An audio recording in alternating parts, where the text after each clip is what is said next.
राजीनामा द्या, माझ्याबरोबर ठाण्यात लढा. आदित्य ठाकरे. सर्वेक्षणात आपण पहिल्या क्रमांकावरती आहोत, त्यामुळे हे महापालिकांच्या निवडणुका घेण्याची हिंमत दाखवत नाहीत. हिंमत असेल तर मुख्यमंत्री पदाचा राजीनामा द्या, मी तुमच्या मतदारसंघातून लढायला तयार आहे, असे आवाहन ठाकरे गटाचे नेते आदित्य ठाकरे यांनी मुख्यमंत्री एकनाथ शिंदे यांना दिले आहे. आदित्य ठाकरे हे रविवारी सायंकाळी शाखांना भेट देण्यासाठी ठाण्यामध्ये आले होते, त्यावेळी ते बोलत होते. यावेळी आदित्य ठाकरे म्हणाले की ठाण्यात येतो तेव्हा जुन्या आठवणी येतात. ठाणेकरांनी खूप प्रेम दिलं आहे. गद्दार गेले पण ठाणे शिवसेनेचेच राहिले आहे. सध्या खोटे बोला पण रडून बोला अशी नवी फॅशन झाली आहे. रडायचं आणि जे पाहिजे ते मिळवायचं असे अनेक वेळा मी पाहिलं आहे. काल देखील ते रडले. तुम्हाला शिवसैनिक म्हणून अपयशी ठरलात, पण माणूस म्हणून पण अपयशी ठरलात, असा थेट आरोप त्यांनी एकनाथ शिंदे यांच्यावरती केला. भाजप आत टाकेल म्हणून 20 मे 2022ला तुम्ही रडले होते, असंही ते म्हणाले. ज्या व्यक्तीने तुम्हाला सर्व दिले त्या व्यक्तीचे वडील पक्ष चोरण्याचा प्रयत्न तुम्ही केला. तुमच्या डोक्यावरचा गद्दारीचा शिक्का पुसला जाणार नाही, असंही आदित्य ठाकरे म्हणाले. तुम्हाला जेवढा मोकळा हात दिला तेवढा कोणाला दिला नव्हता, पण तुम्ही विश्वासघात केला. महाराष्ट्रात नवा उद्योग 2.5 वर्षात आलेला नाही. रोजगार, नोकऱ्या उपलब्ध नाहीत. महाराष्ट्रातले उद्योग गुजरातला पाठवले आहेत. मंत्रालय देखील गुजरातला हलवतील. जाहिरातींवरती खर्च होतो. येथे विकास स्वतःचा, कंत्राटदार यांचा होतो, पण सामान्य नागरिकांना विकास होत नाही. दुकानदारांकडून वसुली केली जाते. यांच्या गावात जाण्यासाठी रस्ता नाही, पण शेतात 2 हेलिकॉप्टर उतरतात. हे शेती पण अमावस्या किंवा पौर्णिमेला करतात, अशी टीकाही आदित्य ठाकरे यांनी केली आहे. मागच्या आठवड्यातून पाहिलं असेल कल्याण डोंबिवलीमध्ये आणि आज ठाण्यामध्ये खूप मोठ्या संख्येत लोकांनी, स्थानिक नागरिकांनी प्रतिसाद दाखवला. एक वेगळा उत्साह दिसत होता आणि हे स्पष्ट आहे की इथे उद्धव बाळासाहेब ठाकरे पक्ष आणि उद्धव बाळासाहेब ठाकरे ही व्यक्ती यांच्याच मागे लोकांचा आशीर्वाद आहे. म्हणजे आता विचारायचं ते परिवर्तन नाही, पण जे इतर खालचं जे आहे ते नक्की परिवर्तन होईल. देशात आणि महाराष्ट्रात परिवर्तनाचे वारे वाहू लागले. त्यांचं तर बघितलं नाही मी, पण काल आपण पाहिलं असेल जे घटनाबाह्य मुख्यमंत्री आहेत तिथून पण लोक त्याच सभेतूनच पळून जात होते, अक्षरशः पळून जात होते. कारण आता सगळ्यांना माहिती आहे खोटं बोलण्याची ती सवय आहे त्यांना आणि रडण्याची सवय आहे, ही महाराष्ट्र सहन करून घेणार नाही. महाराष्ट्र भूल थापांना बळी पडणार नाही आणि खोटं ऐकून घेणार नाही. चॅलेंज स्वीकारण्यासारखी लोक पाहिजेत. मी त्यांना गेले 2 वर्ष सांगतो की स्वतःच्या पदाचा राजीनामा द्या. आता निवडणुका जवळ आल्या, 2 वर्षाचं त्यांनी दिला असता तर कुठेतरी मजा आली असती, महाराष्ट्राने देखील पाहिलं असतं, ठरवता आलं असतं. पण आज आपण पाहताय की ना उद्योग खात्यावर चर्चा करण्यासाठी चॅलेंज स्वीकारलंय ना काहीच. आता महानगरपालिका पण निवडणुका 2-2.5 वर्ष घेतल्या नाहीत. मला वाटतं की आपण पाहिलं असेल प्रत्येक शिवसैनिक आज रस्त्यावर जे जोशात उतरलेला होता, जल्लोष दिसत होता, एक उत्साह दिसत होता, जिद्द दिसत होती, ताकद आहे की आपल्याला पुन्हा एकदा ठाण्यात मतदानाच्या दिवशी शिवसेना उद्धव बाळासाहेब ठाकरे या पक्षाची दिसेल.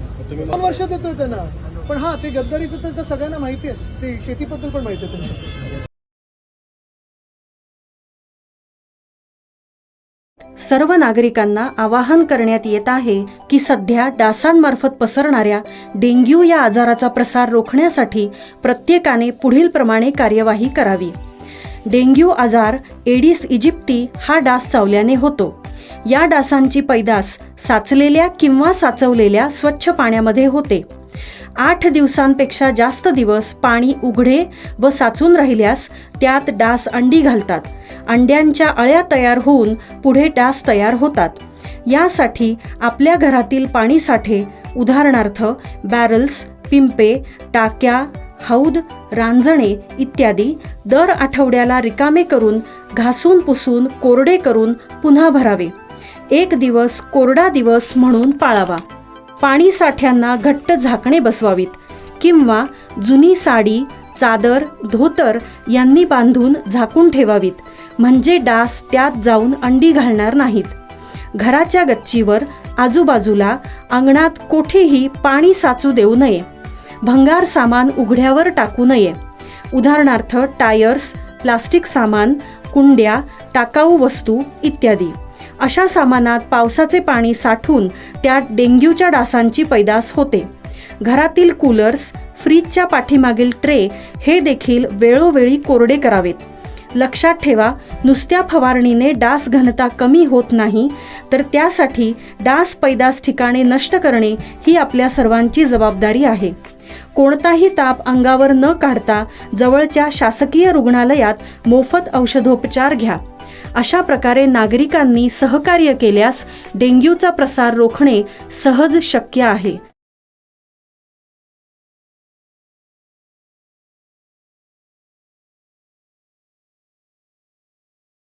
MCHI क्रीडाई ठाणे आणि टॅग प्रस्तुत miss and Mrs Maharashtra international 2024 हा सोहळा मोठ्या उत्साहात संपन्न झाला. जितेंद्र मेहता आणि समीर मेहता यांच्यासह हा कार्यक्रम येथे आयोजित केला होता. पेजंट डायरेक्टर, कोरिओग्राफर आणि गरबा रनवे कोरिओग्राफर श्रीमती दीप्ती वोरा आणि सिद्धेश यादव, जय ठक्कर यांच्यासह फॅशन रनवे कोरिओग्राफर सौ स्वाती ठक्कर, सचिन बोरीचा, मिस हिमानी भानुशाली, डिझायनर्स बेस्केपाला हिमानी राज आणि अनिता ठक्कर, पूचंड गोजा आणि पूचंड गोजा यांनी डिझाईन केलेले आउटफिट या ठिकाणी सगळ्यांचेच आकर्षणाचे केंद्र ठरत होते. ठाण्यातील रेमंड ग्राउंड येथे ज्युरी मीता रेचा, रमिता चौहान, टीना कोठारी, मिस महाराष्ट्र इंटेल 2024ची विजेती मिस अनुष्का रोंडल, पहिली runner up miss Kashish Gorana, दुसरी runner up Suhani Bahugani, Mrs Maharashtra 2024ची विजेती मिसेस मेन 2024, पहिली उपविजेती ठरली आकांक्षा सिंग तर दुसरी उपविजेती ठरली माधवी कुलकर्णी. सुवर्ण मिसेस महाराष्ट्र इंटेल 2000ची विजेती श्रीमती दीपिका मेहता ठरली तर पहिली उपविजेती श्रीमती श्वेता गणेशन तर दुसरी उपविजेती ठरली Shrimati Archana Vijayan. Mrs bold and beautiful Maharashtra हा देखील या ठिकाणी पुरस्कार जाहीर करण्यात आला. मिस्टर पोझिशनल महाराष्ट्र व्हिडिओचे श्वेता भट्ट कुकेन, Mrs fashion icon Maharashtra Monika Singh ठरल्या तर मिसेस ग्लॅमर महाराष्ट्र कल्याणी सोनवणे ठरल्या. यावेळी प्रमुख अतिथी म्हणून वासंती गोकणी यांची येथे उपस्थिती लाभली होती. प्रॉपर्टी एग्जीबिशन में हम काफ़ी सारे अलग एक्टिविटी कर रहे हैं और क्रीडा एमसीएचआई थाने CSR एक्टिविटी के साथ में काफ़ी सारे प्रमोशनल एक्टिविटी कर रहे हैं. आजकल हमारे माननीय प्रधानमंत्री साहब ने एक वुमन एम्पावरमेंट एक प्रोग्राम किया है. तो वुमन को एम्पावर करना है. घर में तो खाना बनाना ही है, घर संभालना है, पर उनके साथ में उनकी जो एक एबिलिटी है उनको एक बड़ा प्लेटफॉर्म देना चाहिए. तो एमसीएचआई क्रीडा एमसीएचआई थाना ने ये 3रा साल ये प्रोग्राम का आयोजन किया है. This is 3rd year. We try के हम ज़्यादा से ज़्यादा औरत और वुमन या लेडीज या छोटी बच्ची उनको ये प्लेटफॉर्म देवे. आज miss and Mrs Maharashtra international 2024 top 15 finalist ने पार्टिसिपेट किया हुआ है. बहुत सारे उसके पहले ऑडिशंस जो है उसमें से टॉप 15 को सिलेक्ट किया गया. उसमें से जो कंटेस्टेंट है कोई HR कॉलेज की प्रोफेसर है, कोई IT कंपनी से है, सब बड़े अच्छे एजुकेटेड वेल एजुकेटेड लोगों ने यहाँ पर पार्टिसिपेट किया. टॉप 15 फाइनलिस्ट को हम लोगों ने चूज किया हुआ है. टोटल इसमें miss and Mrs Maharashtra international 2024 में टॉप 15 फाइनलिस्ट है. एंड उसके बाद first time garba runway walk जिसमें 40 लोगों ने, छोटे बच्चों से लेके बड़ों तक, टीनेजर्स एडल्ट्स को मिलके 40 लोगों ने उसमें पार्टिसिपेट किया है. और मेरा नाम रमिता चौहान है. मैं मिसेस थाने 2023 का टाइटल जीता था. टैग फैशन टीवी ने जो ऑर्गेनाइज किया था और आज मैं एज अ ज्यूरी यहाँ पर आई हूँ for miss and Mrs Maharashtra 2024. ये एक इंटरनेशनल लेवल का पेजेंट है जो tag fashion TV for many years they have been doing this. ये 3rd सीजन है इसका. सो आप लोग देखेंगे कि ये सिर्फ एक ब्यूटी पेजेंट नहीं है but it is an event जिसमें फैशन शो भी होगा, गरबा वॉक भी होगा, बहुत कुछ होगा. मैं मीता राइचा, मैं थाने से हूँ. मैं रियल डायमंड ज्वेलरी डिजाइनर हूँ. 10 years non stop garba queen in Mumbai end all over India. Judo karate में गोल्ड मेडलिस्ट हूँ, नेशनल तक खेली हूँ. मैं वुमन हूँ तो मैं बहुत प्राउड करती हूँ अपने सेल्फ पे. और जो ये इवेंट रखा गया है उसके लिए आई एम सो हैप्पी. मुझे ज्वेलरी के लिए यहाँ पे बुलाया गया है और अभी काफी जगह पे ये ऐसे इवेंट होते रहते हैं. उसमें काफी लोगों को पहले क्या कंपटीशन चैलेंजिंग बहुत थे कि महिला नहीं कर पाती थी. लाइक मिडिल क्लास है, लोअर मिडिल क्लास है, वो लोग को ऐसे स्टेज पे परफॉर्मेंस नहीं मिलता था.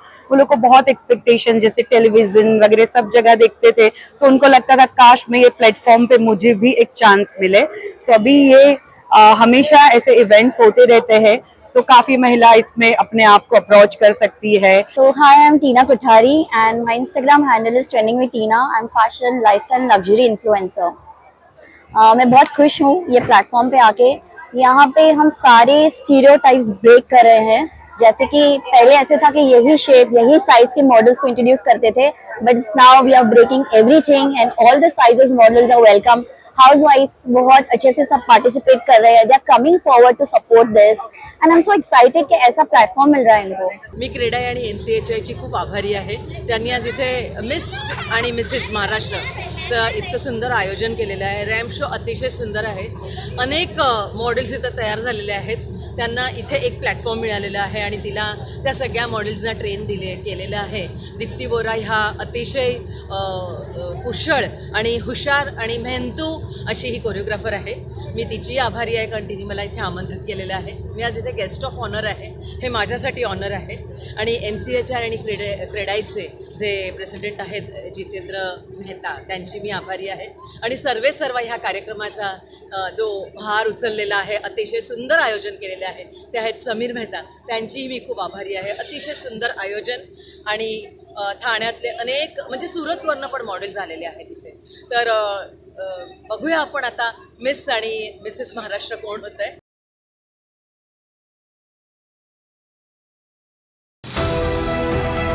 TJSB सौर शक्ती कर्ज, गो ग्रीन, करा वीज बिलावर बचत। आकर्षक व्याजदर, 84 महिने परतफेड कालावधी, 80% लोन, व्यावसायिक आणि उद्योजकांकरता सुद्धा। अधिक माहितीसाठी तुमच्या जवळच्या शाखेला भेट द्या किंवा संपर्क साधा 1800-223-466 आणि 1800-266-3466।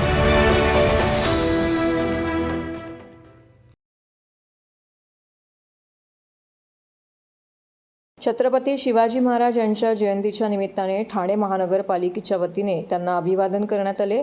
महापालिका मुख्यालयातील कैलासवासी नरेंद्र बल्लाळ सभागृह येथे झालेल्या कार्यक्रमात अतिरिक्त आयुक्त प्रशांत रोडे, उपायुक्त GG गोदेपुरे, उपायुक्त उमेश बिरारी यांनी महाराजांच्या प्रतिमेस पुष्पहार अर्पण केला। या कार्यक्रमाचा आरंभ राज्यगीताने करण्यात आला। तसेच महापालिकेच्या सुरक्षा दलातील आरक्षक योगेश्वर विस्पुते यांनी खड्या आवाजात महाराजांची थोरवी सांगणारा पोवाडा सादर केला। या कार्यक्रमास महापालिकेचे अधिकारी व कर्मचारी उपस्थित होते। त्यानंतर मासुंदा तलावातील छत्रपती शिवाजी महाराज यांच्या अश्वारूढ पुतळ्यास अतिरिक्त आयुक्त प्रशांत रोडे, उपायुक्त GG गोदेपुरे, उपायुक्त उमेश बिरारी, उपायुक्त शंकर पाटोळे यांनी पुष्पहार अर्पण करून अभिवादन केले। या प्रसंगी नागरिकांनी जय भवानी जय शिवाजीचा निनाद करून महाराजांना मानाचा मुजरा केला। तसेच कळवा नाका येथील छत्रपती शिवाजी महाराज यांच्या पुतळ्यासही अतिरिक्त आयुक्त प्रशांत रोडे, उपायुक्त GG गोदापुरे, उपायुक्त उमेश बिरारी यांनी पुष्पहार अर्पण करून अभिवादन केले।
तिसरा दिवस क्रीडाई MCHI ठाणे यांच्यातर्फे स्वच्छ सोसायट्यांना पुरस्कार, पंतप्रधान नरेंद्र मोदी व मुख्यमंत्री एकनाथ शिंदे यांच्या अभियानाला पाठिंबा। पंतप्रधान नरेंद्र मोदी आणि मुख्यमंत्री एकनाथ शिंदे यांच्या स्वच्छता अभियानाला उत्स्फूर्तपणे पाठिंबा देत क्रीडाई MCHI ठाणे यांनी ठाणे जिल्हा हाऊसिंग फेडरेशनच्या सहकार्याने ठाणे शहर व जिल्ह्यातील स्वच्छ गृहनिर्माण सोसायट्यांना आयोजित केलेल्या स्पर्धेतील विजेत्यांना बक्षीस देण्यात आली। ठाणे शहरातील निवासी संकुले उभारण्याबरोबरच रहिवासी सोसायट्यांमध्ये विविध उपक्रम व सोसायट्यांमध्ये स्वच्छता राखणाऱ्या सोसायट्यांना क्रेडाई MCHI ठाणे यांच्याकडून प्रोत्साहन दिलं जात आहे. ठाणे पश्चिम येथील रेमंड मैदानावरती सुरू असलेल्या गृह उत्सव प्रदर्शन प्रॉपर्टी प्रदर्शन 2024 निमित्ताने यंदा प्रथमच ठाणे शहर व जिल्ह्यातील सोसायट्यांसाठी स्वच्छ सोसायटी स्पर्धा घेण्यात आली होती. त्यात मोठ्या संख्येने ठाणे शहरातील सोसायट्यांना सहभागी होता आलं, असं क्रेडाई MCHIचे अध्यक्ष जितेंद्र मेहता यांनी यावेळी सांगितले. या स्पर्धेतील विजेत्या सोसायट्यांच्या पदाधिकाऱ्यांना प्रदर्शनामध्ये रोख रकमेचे पुरस्कार देऊन सन्मानित करण्यात आलं, तसेच त्यांचे कौतुक देखील करण्यात आलं. या कार्यक्रमाला अध्यक्ष जितेंद्र मेहता यांच्याबरोबर माजी अध्यक्ष अजय आशर यांचीही उपस्थिती लाभली. पुरस्कार प्राप्त प्रथम क्रमांकाच्या सोसायटीला 75,000 रुपये, द्वितीय क्रमांकाला 50,000 रुपये, तृतीय क्रमांकाला 25,000 आणि उत्तेजनार्थ विजेत्या सोसायटीला 11,000 रुपये त्याचबरोबर पुरस्कार देऊन गौरवण्यात आलं. तसेच येथे आयोजित करण्यात पुनर्विकास प्रतिसंवादाला देखील उत्स्फूर्त असा प्रतिसाद लाभला. येत्या काही वर्षात ठाणे शहरात जुन्या इमारतींच्या पुनर्विकासाला वेग येणार आहे. त्या दृष्टिकोनातून क्रेडाई MCHI ठाणे यांच्या वतीने ठाणे जिल्हा हाऊसिंग फेडरेशनच्या वतीने परिसंवाद आयोजित करण्यात आला होता. या परिसंवादामध्ये पुनर्विकासाच्या मुद्द्यावरती चर्चा झाली. Thank you so much. May invite members of Centrum IT Park Cooperative Housing Society. कई लोगों को रिडेव्हलपमेंट के माध्यम त्याला माहिती नसते, ते कमी माहिती असताना ते लोक चुकी करते सोसायटीवर. तो त्याला मार्गदर्शनासाठी आपण एक सेमिनार ठेवला होता आणि त्याच्याबरोबर सोसायटी अवॉर्ड्स केलं. सोसायटी आम्ही हँडओव्हर करतो डेव्हलपर, नंतर सोसायटी मेंटेन करायचे काम गरजेच्या फ्लॅट ओनरचे असते. तर त्याच्यामध्ये गुड गव्हर्नन्स आणि आपले मुख्यमंत्री साहेबांनी जो सांगितलेलं आहे क्लीन सिटी पाहिजे, तो क्लीन सोसायटी हवी. त्यासाठी हे कार्यक्रम होता. आपण फर्स्ट, सेकंड आणि थर्ड प्राइज दिलेला आहे. 75,000 रुपया ट्रॉफी, 50,000 रुपया आणि 25,000 रुपया. नेक्स्ट टाइम हे फर्स्ट टाइम आम्हाला 212 एंट्री भेटली. नेक्स्ट टाइम अपेक्षित आहे 1000चे जास्त एंट्री आम्हाला भेटणार.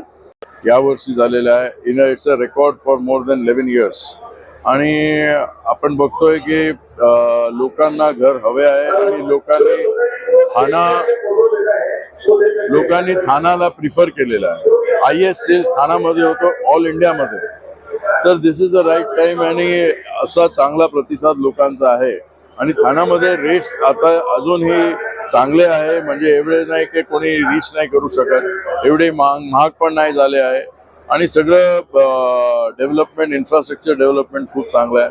म्हणजे आपला इकडे रिस्पॉन्स खूप चांगला आलेला आहे. लोकांना जे पाहिजे all developers on one platform ते आलेले आहे. They are giving good response. People are taking advantage of the executive. हा MCHI आणि ठाणे हाऊसिंग फेडरेशनचा हा पहिलाच प्रयत्न आहे. आपण जिल्हा स्तरावर आणि ठाणे शहर अशा 2 प्रकारे आपण बक्षिसं ठेवलेली होती. 2 प्रकारे बक्षिसं ठेवलेली होती. ठाणे शहरामधून 210 सोसायटीने सहभाग घेतला आणि ग्रामीण भागातून म्हणजे ठाणे जिल्ह्यातून शहर सोडून फक्त 25 सोसायटीने भाग घेतला. आणि पहिलंच असल्यामुळे लोकांना कदाचित त्याच्यामध्ये कळलं नसेल किंवा त्यांच्यापर्यंत आमच्या बातम्या पोहोचल्या नसतील. तरी सुद्धा ठाणे शहरातल्या 210 सोसायट्यांचा सहभाग म्हणजे फार काय कमी म्हणता येणार नाही. चांगला आणि लोकांचा प्रतिसाद चांगला होता. फॉर्म भरल्यापासून दर दिवशी आमचं काय चुकलंय का, आमचे पेपर बरोबर दिलेत का, अशी चौकशी होत होती. आणि लोकांमध्ये आनंदाचं वातावरण आहे की पहिल्यांदाच अशा प्रकारचा प्रयोजन आपण या एक्सपोमध्ये केलेलं आहे, हाऊसिंग उत्सवामध्ये केलेला आहे. आणि यानंतर तो आपण दरवर्षी करणार आहोत. ठाणे महापालिका मुख्यालयातील पत्रकार कक्षातही छत्रपती शिवाजी महाराजांच्या प्रतिमेस पुष्पहार अर्पण करून अभिवादन करण्यात आले. या प्रसंगी अतिरिक्त आयुक्त प्रशांत रोडे, उपायुक्त उमेश बिरारी, ठाणे शहर दैनिक पत्रकार संघाचे अध्यक्ष आनंद कांबळे व महापालिकेचे अधिकारी, पत्रकार संघाचे पदाधिकारी व इतर पत्रकार येथे उपस्थित होते.